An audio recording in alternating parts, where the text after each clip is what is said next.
Hello friends and welcome to Edupedia World Videos.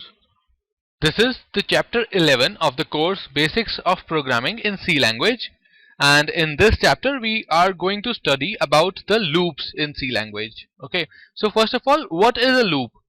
Well, a loop is a statement that lets you repeat a set of another statements in C language. Okay, so the loop will keep on executing a set of statements inside the loop block, okay, till the particular condition remains true. So depending on a particular condition, you can repeat the execution of a set of statements. So for example, you want to display the multiples of 5 between 0 and 100. Okay, in this case what you actually will have to do is, first of all you will take any number between 0 and 100. So starting from 0, so first of all you will take 0 and try and divide it by 5. If it is divisible by 5, then you will display that on screen. If not, then you will do nothing and go to the next number, that is 1. So then you will check again that is 1 divisible by 5 or not. If it is, then it will display the result on screen. If it is not divisible by 5, then you will go to the next number and so on. So you have to do the similar task. Okay, first check whether the number is divisible by 5 or not. If not, then go to the next number. If yes, it is divisible, then print that number. So this similar task you have to perform 100 times for checking the numbers from 0 to 100 for finding out which are the multiples of 5. So this, either you will write these set of statements 100 times for each and every number.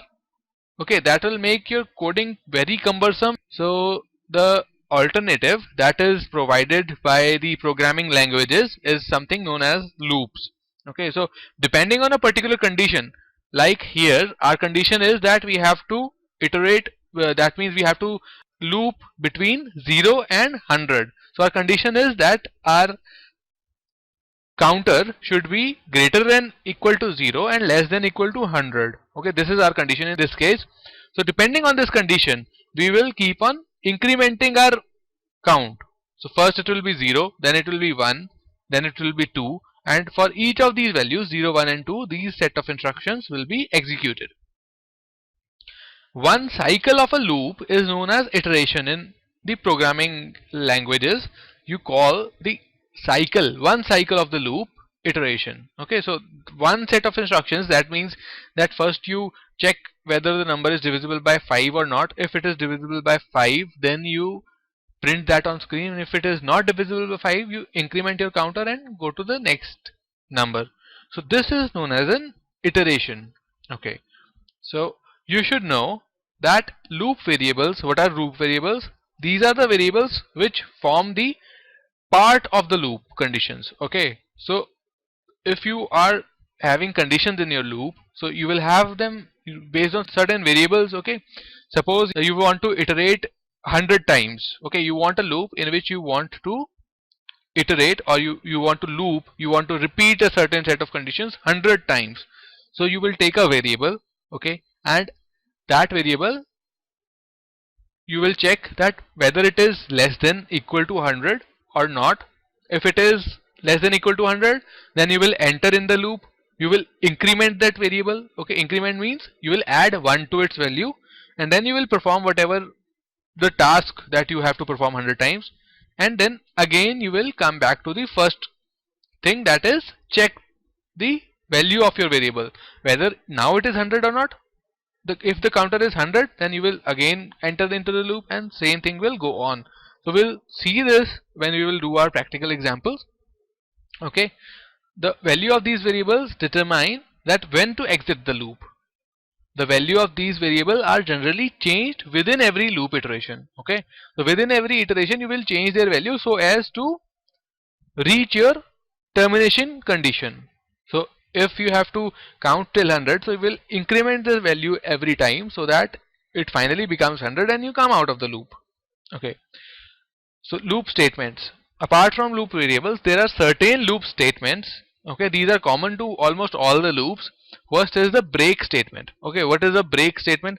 Break statements can help you to terminate your loop without the actual loop condition being true or false. So irrespective of that, if you encounter certain situation in which you have to come out of that loop, so you will use a break statement. Whenever you call the break statement, similar to the break statement that we did in switch case, okay, after a case is executed we call break and the control comes to right after the switch block. So here when you call the break statement, your control will come right after the loop block.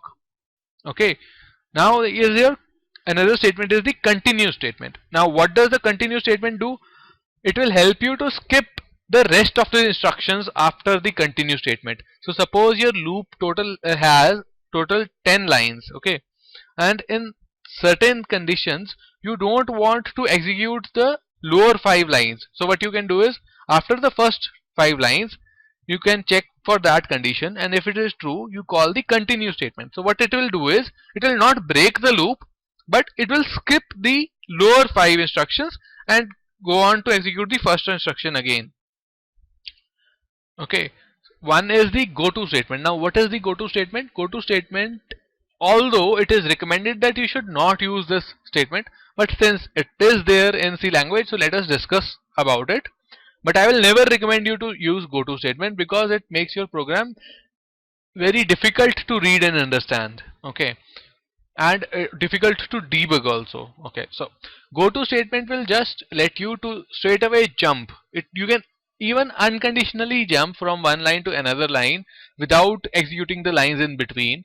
Okay, but what you need is, you need to define a label somewhere in your program. Label is just like we write the case statement, right? Similarly we will write a label for a particular line and you put a colon after that. So you can straight away use go to jump to that particular label, and your all the other lines will be skipped and your control will straight away go to the line just after the label. Okay, this we will do, all three of these we will do in a practical example. So for now just remember what these things are. Okay, now the types of loops in C language. Okay, these are generally the types of loops which are common amongst most of the languages. The most common is the while loop. So while loop is the simplest form of the loop which just has one condition just given after the keyword while. Okay, this continues the instructions within the loop, continues to repeat the instructions within the loop block while the condition is true. So until the condition is true, it will keep on executing the conditions instructions one after the other, and as soon as the condition turns false, it comes out of the loop. Another one is the do while loop. Now the do while loop is just a modification of the while loop. The difference is that in the do while loop the condition is given at the end. The loops starts with the keyword do, okay, then you have all the instructions that you have to process within that loop, and at the end you have while, and then you have a condition. So what advantage this gives to you is that your loop is at least executed once. Okay, so even if your condition is false for the first time also, then also your loop is at least executed once. This is not true with the while loop or the for loop. Okay, in while loop or for loop, if your condition is not true for the first time itself, it will not enter the loop, so no instruction will be executed at all within the loop. But in do while loop this is not true.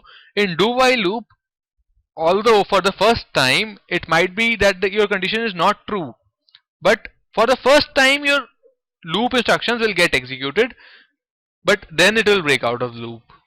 Okay, so we will see a practical example on each of these kinds of loops.